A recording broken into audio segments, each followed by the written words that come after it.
Għajdi sa namlu, sa nġib il-mara minn taħtak il-borġebel għajdi. Miskina mal-emmeda. Miskina mal-ġewwa.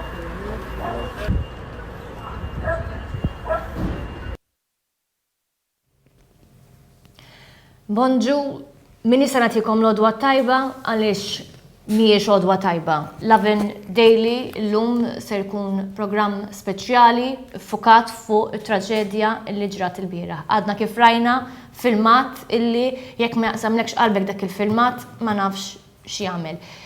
Raġel illi l-bira kellu telefonata mix-xogħol mar suppost dar tiegħu u flok dar sab irmiet u ma sabx il-mara. Il-mara mirduma. Dan huwa jum ta' luttu nazzjonali, ma mitx President, ma mitx Prim Ministru, imma mietet waħda minna.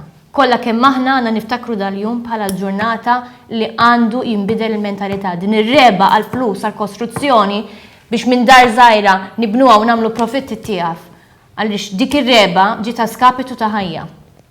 Oħt, mara, kuġina, poġġu lilkom infuskom f'dik il-pożizzjoni. Illum ser ikollna magħna stakeholders li għandhom xaqsmu fil-qasam tal-kostruzzjoni, rappreżentant mill-MDA, rappreżentant mill-Kamra tal-Periti. Għadu kmini biex wieħed jifhem it-teknikalità tax-ġara, però rridu risposti. Dan il-poplu jrid ir-risposti. Chris, inti l-bieraħ kellek l-isfortuna illi tkun fuq is-sit tirrapporta x'inhu jiġri. X'kien għaddej, x'ħassejtu dal-mument teba sewda fuq l-istorja ta' pajjiżna. Yes, I think yesterday we were there all afternoon watching this search underway. I think it was mostly just horrific to see this family having to come to terms with not only losing their home but also losing their mother, not knowing, whether she was alive under the rubble or not. It's just a devastating story. What's also devastating is that this didn't come as a shock. We knew this was going to happen. We've known this was going to happen for a while. There's already been 3 collapses that were miraculous in terms of nobody getting hurt. Obviously, in this case, now someone has died. People had been warning that someone is going to get killed, and it's only then that we're going to start taking some sort of action.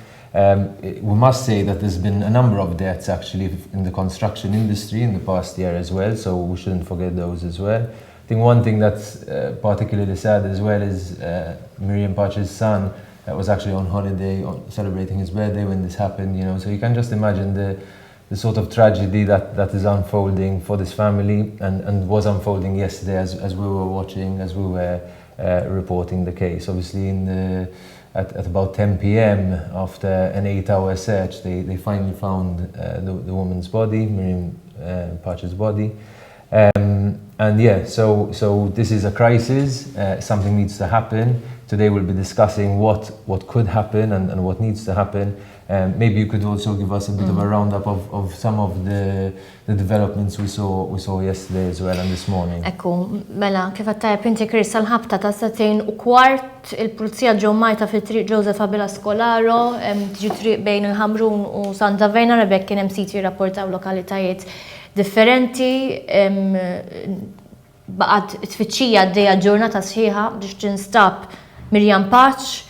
Għal-ħabta tal-10 ta' filgħaxija instab il-katavru tagħha.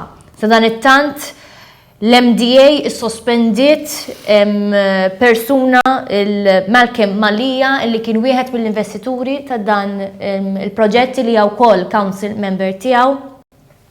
Sejna nafu li l-periti li approva s-sigurtà tas-sit ukoll kien wieħed mill-investituri ta' dan il-proġett u dalgħodu qegħdin jiġu interrogati l-asta tal-Pulizija 4 persuni li huma il-perit, is-site technical officer u żewġ kontratturi li għandhom x'jaqsmu ma' dan il-każ. Għaddejja wkoll inkjesta maġisterjali sabiex tistabbilixxi l-fatti ta' x'wassal għal dan il-kollass, kienx żball tekniku, kienx nuqqas, kienx hemm affarijiet li setgħu jkunu wkoll evitati u da kollu wieħed jistabbilixxi b'din l-inkjesta però l-Pulizija għaddejja bl-investigazzjoni tagħha wkoll b'mod parallel. I think one thing that we should keep in mind as well is that the report that was written to assure the safety of this site by the architect the report written before the excavation works said that the chance of an unplanned collapse is a minimum, you know, so this is something that, you know, you've got that three-liner saying, you know, this is not going to happen, and then you see it happening and the way it's happening. Mhix xi ħaġa li ma dittinniex minn rasna u s-xokjajna roħna, suppost kellna l-assigurazzjoni illi di qatt ma settat tiġri. Obviously now the blame game begins. As you said, 4 people have been arrested. There's a lot of comments on social media already, people blaming contractors, people blaming the workmen, people blaming the Periti, the architects, and a lot of people also blaming politicians, because let's not forget, you know, the last collapse that happened, a reform was meant to have taken place. Some people have criticized that reform as being too hasty, you know, not really addressing the fundamental problems of this industry, and in fact, you know, it is what it is. We you know, I think the onus is also on politicians at this stage now to take action. We'll just cut to a quick clip to the Prime Minister Robert Abela, who visited the site yesterday. Keep in mind, yesterday there were a number of politicians who did show up on site. There was the Prime Minister, there was the Home Affairs Minister, there was also the opposition leader Adrian Delia and some of his MPs. So let's just cut to this clip now to see what his first reactions were, and then we'll introduce our first guest, Andrea Pizzuto, the Vice President of the Ħamrun tal-Periti. Għadu prematur, se nieħdu l-passi kollha li jkun hemm bżonn naturalment. Però għadu kmieni biex wieħed jikkummenta.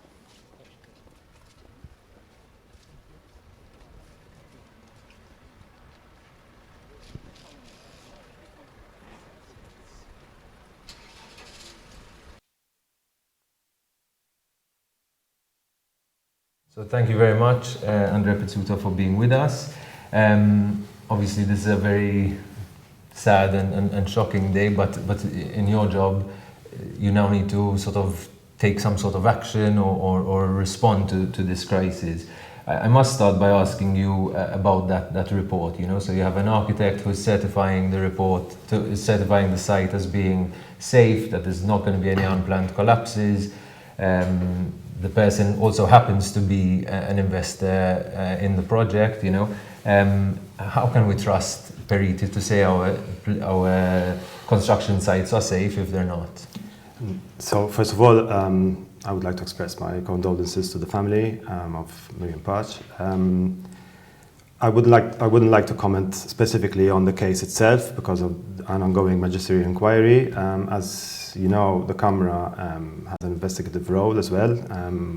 Its main function is to regulate the members of the profession. So if there are any instances of negligence or misconduct, it is the Ħamrun's role to take action in these cases. Of course, the investigation and its judicial process must give all parties a fair process, a fair hearing. So it would be premature for me to comment on the specific case. Having said that, all Periti are bound not only by ethical conduct, but also by prudence, by standards and by regulations, and upholding their duties. And the Ħamrun tal-Periti will not shy away from taking any necessary action, both in the case of any Periti involved in any of these incidents. Is something like this the fault of the architect? Is that something it is difficult to say. I mean, it's too soon to establish who is responsible. It is generally, in these cases, a combination of problems, of issues, which is why we had asked for a reform of the system as a whole, because.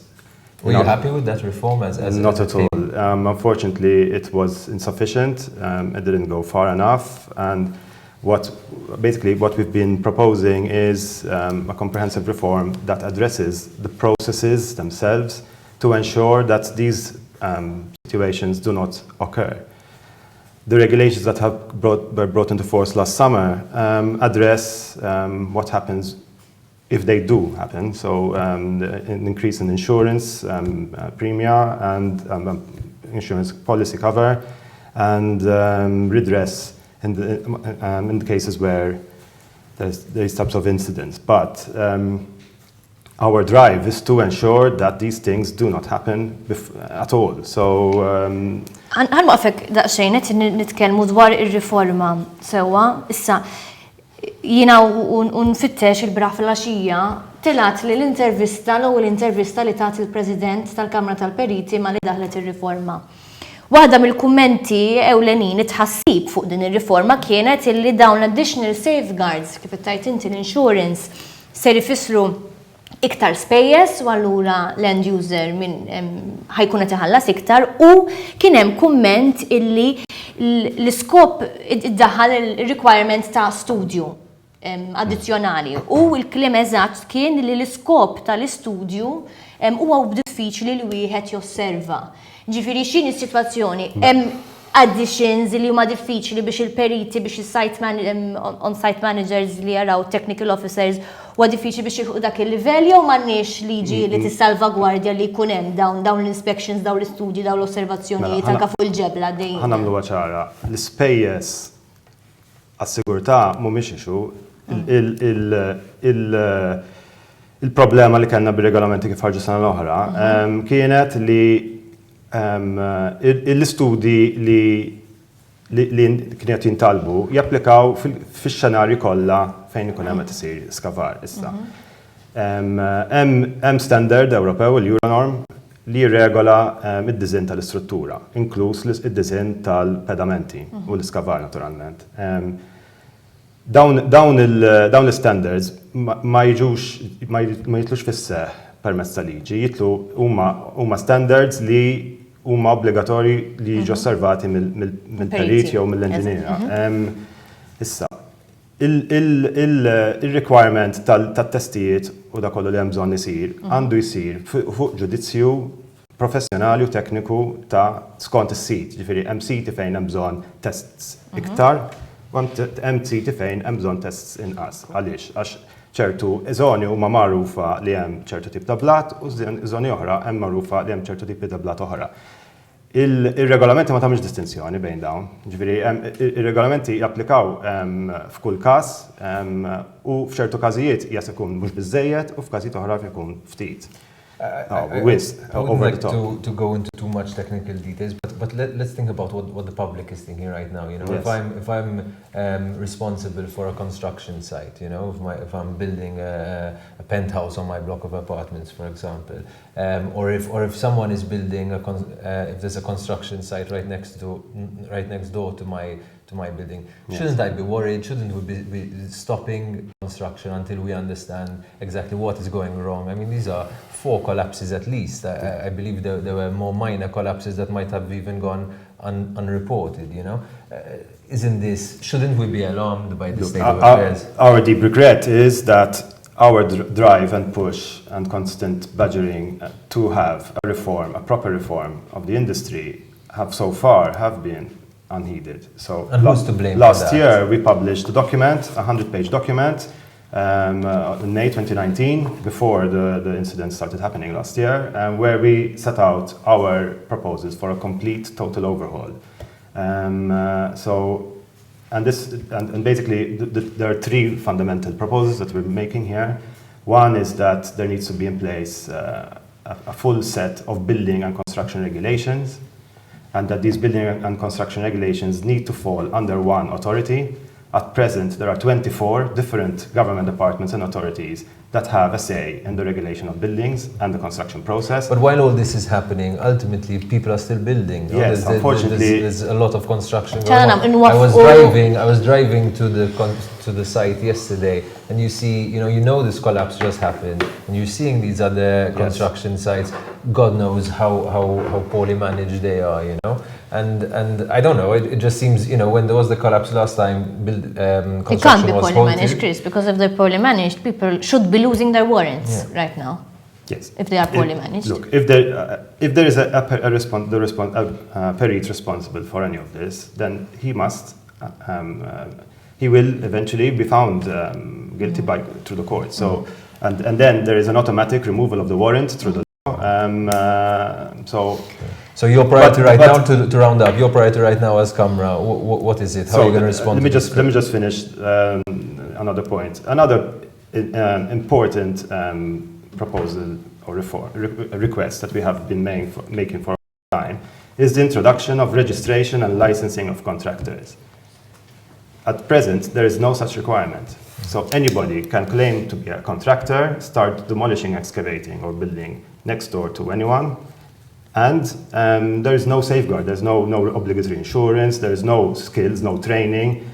So you think that's the most pressing issue? This is one of the main issues. I mean, this is why we're saying we cannot look at issues in isolation. There has to be a complete overhaul.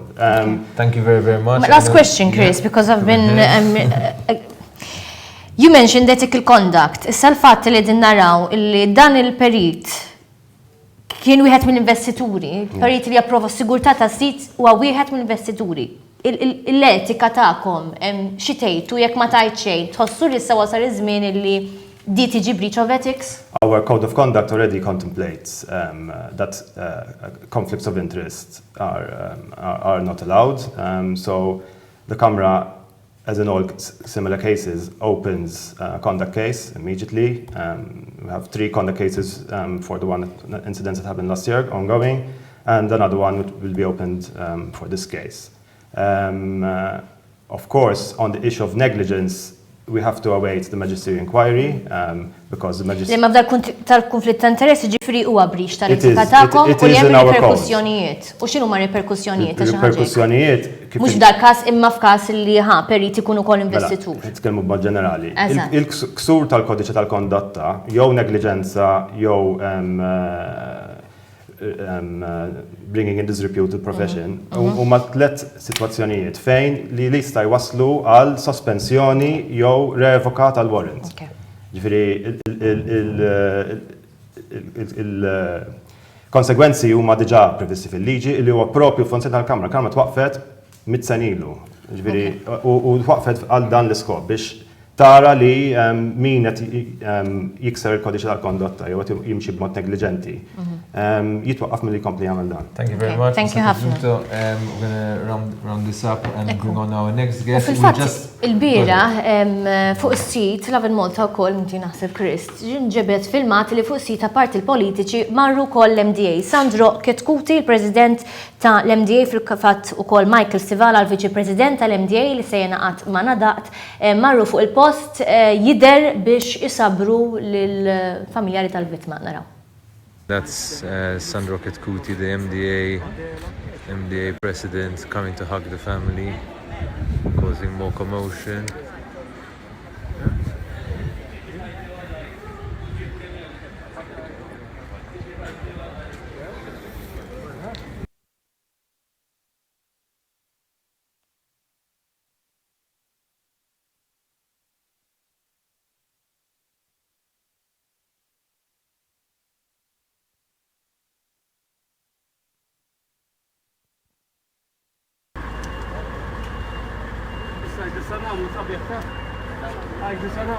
Ġib il-mara minn taħt dak il-borġebel għajdi. Miskina mal-emmeda.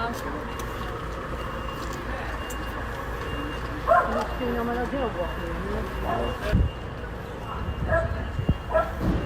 That's Sandro Ketkuti, the MDA president, coming to hug the family, causing more commotion.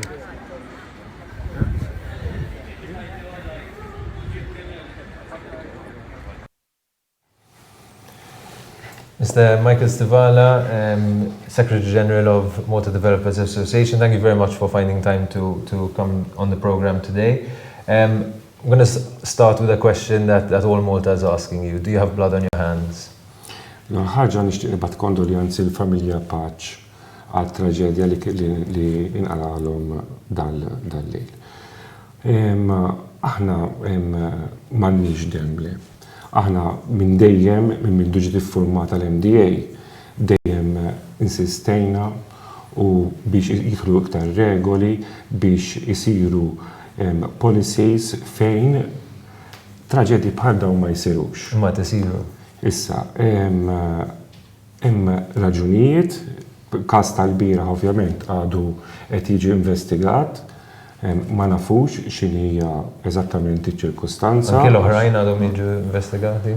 L-oħrajn kien hemm deċiżjonijiet tal-qrati fejn kien hemm deċiżjonijiet fejn qalu illi nataw deċiżjoni differenti għax kull każ ma jistax jittieħed bħal ieħor għax illum f'sit għandek nitilqu mill-iżviluppatur sewwa jixtri sajt, jqabbad perit, il-perit imur l-awtorità japplika u mbagħad fuq is-sit hemm ġiex perit illum responsabbli. Għandek il-perit tal-iżviluppatur u għandek il-perit tal-kuntrattur. Fejn ir-rol tagħhom huwa ċar li huma responsabbli mix-xogħlijiet kollha. Il-perit tal-kuntrattur daħal fis-seħħ f'Ġunju biex ikun ċert illi jieħu r-responsabilità l-istruzzjonijiet li jagħti il-perit tal-iżviluppatur li l-kuntrattur qed jobdihom. Ġifieri inti qed tgħid li r-responsabilità mhijiex fuq il-kuntrattur imma hija fuq il-perit. Mela, u qed tgħid ukoll you do not have blood on your hands mill-biera. Mela, x'waslet għad-deċiżjoni tagħkom li tissospendu l-melkem ma li jagħmlu fuq il-kunsil tagħkom jekk l-iżviluppatur m'għandux jasam? Mela, aħna bħala assoċjazzjoni li noħdu l-affarijiet bis-serjetà, iddeċidejna li nissospenduh, jiġifieri, biex naraw jekk hemmx x'inhuqqas min-naħa tiegħu. Għax hu fil-verità jista' jkun kif qed ngħidu meta issir inkjesta hemm ħafna fatturi li jittieħdu into konsiderazzjoni. Iżda biex inkunu on the safe side illi ngħidu għalissa sospendut kif ikun hemm id-deċiżjoni ċara u mbagħad narġgħu noħdu deċiżjonijiet iktar il-qudiem għabbażi tal-inkjesta. So shouldn't we be doing the same with construction if we know that there is a chance that something very bad is happening, across the construction sites? Shouldn't we be halting construction until we get to the bottom of what is causing these collapses and the holistic problems that are there are solved? Inti li jiġri huwa li kull sit ta' kostruzzjoni hija differenti. Ġifieri le ir-risposta tiegħek, we shouldn't stop construction. Aħna li rridu nagħmlu nkunu ċerti ġifieri li kull min qed jagħmel xogħlu qed jagħmlu bl-iktar mod professjonali. Ma nafu li dak mhux qed isir. Ma sax tiġġeneralizza, ġifieri ma sax ikun li jekk għal ħasqat il-accident ta' ħabta inwafqu l-karozzi kollha, mhuwiex fatt tinsiex li għaddejjin ħafna siti ta' kostruzzjoni. Ħafna. Naqblu?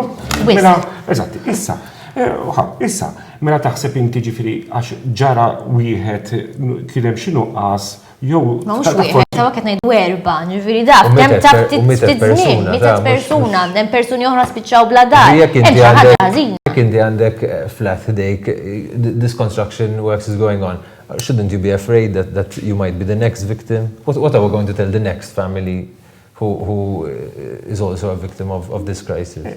Li rrid isir li kull min qed jagħmel xogħlu jagħmlu b'mod professjonali. Aħna nemmnu li baqa' xi jsir biex isir ix-xogħol aħjar. Pereżempju, l-MDA ilha tgħid dal-aħħar 3 snin illi il-kuntratturi għandhom jiġu liċenzjati għax waħda min-nuqqasijiet illi għandna fis-sistema illi llum bniedem jista' jaqbad jixtri gaffada u jmur iwaqqa. Intom u l-Kamra tal-Periti it-tnejn taqblu. Why hasn't this not happened yet? Who's holding it back? Aħna tkellimna mal-gvern x'kumbinazzjoni sal il-bieraħ meta għall-accident kellna wieħed mill-appuntamenti li qegħdin niddiskutuha din jiġifieri qegħdin niddiskutu għax minna daħlet tal-STO inqal daqsxejn waħda kien hemm grey area. Qegħdin niddiskutu kull persuna eżattament x'inhu r-rol tiegħu f'sit biex tkun iktar klarifikata. Mbagħad qegħdin naħdmu wkoll f'sistema ta' liċenzji. Aħna infatti bħala MDA qegħdin nissuġġerixxu li jsir Malta Development Council. Aħna qegħdin ngħidu illi kull min jaħdem fl-industrija tagħna qed ikun liċenzjat. Idu nkunu biex ikun liċenzjat irid ikollu insurance Aħna provajna, per esempio, f'Ġunju għamilna r-reġistru. Il-reġistru x'kien da? Għamilna stocktake ta' xaw kontratturi, huma xurjati x'inhuma. Issa għaddejjin fin-next step li kulħadd irid ikun il-liċenzjat u jkun hemm parametri ċari biex inti tkun kontrattur x'irid ikollok u mhux ma jkollok. We're running out of time. U taħseb illi minnaħa tal-kontratturi għandu jkollkom kuxjenza li fejn kien hemm inċident ħallew vittmi nies bla dar, persuni mejta, l-MDA għandu jkollok xi tip ta' kuxjenza u tagħmel tajjeb responsabilità soċjali biex il-sitwazzjoni tagħhom dan nies minn lejla nhar inbidlet ġie l-aħjar? Ma 100%. Il-bieraħ stess infatti Sandro Ketkuti personali mar fuq is-sit assugura li jkun hemm akkomodazzjoni alternattiva mhux għan-nies li kellhom l-accident biss, iżda anke tan-next door ħalli infatti kollha ġew evakwati. Kollha ġew evakwajnihom biex inkunu id-djar tagħhom huwa wkoll in danger. Jista' jkun danger jista' jkun ħadna prekawzjoni, infatti kollha għadu ġo lukanda sew jisibnilhom akkomodazzjoni daħlet bħala NDA li fil-verità mhux ir-row tagħha dija ħajibqgħu fil-lukanda ġifieri daw jew ħajja. Issa ħajjaraw jiġu testjati jekk daw id-djar humiex safe jew le, għax inti tisix li id-djar ta' ma' ġenbhom jidhru f'kondizzjoni tajba ma ħajsiru ċertu studji biex jiċċekkjaw li biex jistgħu jkunu jiltaw f'darhom. Aħna l-MDA qegħdin ngħidu wkoll li għandu bżonn isir fund. Jiġifieri mela kull kontrattur iħallas liċenzja, parti mill-liċenzja imur ġo fund fejn f'każi bħal daw m'għandhom għalfejn dal-fund jintervjeni u jsib akkomodazzjoni alternattiva, jsib jirranġa. Ġifieri qegħdin taraw li ħajkun hemm każijiet oħra. Jekk jidu tagħmlu fund għal din l-eventwalità. Nafu li kien hemm familji oħrajn li għadhom bla arranġament permanenti. Infatti bħalma hemm fit-travel. Fit-travel inti għandek kull persuna li titravel ma' travel agent, €10 imur għal fund. In case xi ħadd tifalli, in case xi ħaġa tmur ħażina. Aħna, għat ma tistajt 100% għat ma jisir l-ebda accident, inti bħal kull oġġett ieħor. Allura għedin ngħidu li għandu jisir fund fej f'każ bħal dan jintervjeni mal-ewwel u mbagħad ifittex jara kif tispiċċa l-inkjesta jaraw minnu responsabbli u jirrifondu dal-flus il dal-fund. Grazie ħafna, Michael Stevana. We're going to wrap this up here. Just a couple of other points before we end.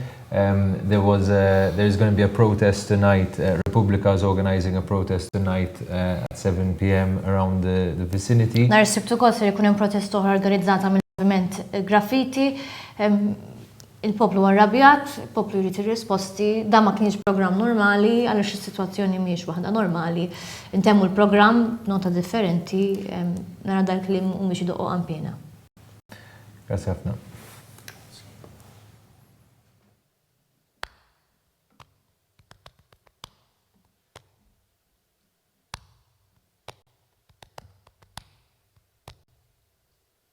Malta fottew xi kontratturi, xi politikanti mingħajr valuri u fuq bara poġġewla bukket fjuri l-istalletti bħal tad-duluri. Malta fottew u mingħajr ħnina stupraw ħallew warwina u aktar minn hekk ma urew l-ebda ndima u nstemet mota minn tal-qampina. Malta fottewa u llum mitluqa bħal prostituta u kull min għex minn fuqa baqgħu sikta u b'fomhom magħluqa u tiem morra xini d-duqa. Malta fottewa u tfal batew ġungla tal-konkos bnew fuq li bnew tant li post fejn jilabu ma nħallew u ma stanew u kemm stanew. Malta fottewa u xejn nibkuwa għax kull deċiżjoni diġà ħaduwa u ngħid xi ngħid żgur li mhux sejrin jibdluwa, kemmi tal-biki din il-bluwa. Malta fottewa, maħallew lix ħdura, donnu biħsib kulħadd raskura, ħadd ma qal xejn u il-koll sammejna paslura, u llum trid tarrex biex tilmaħ fjura. Malta fottewa u tfal batil, ġungla tal-konkurs, bnew fuq li bnew, tant li post fejn jilabu, ma nħallew u ma stanew, u kem stanew.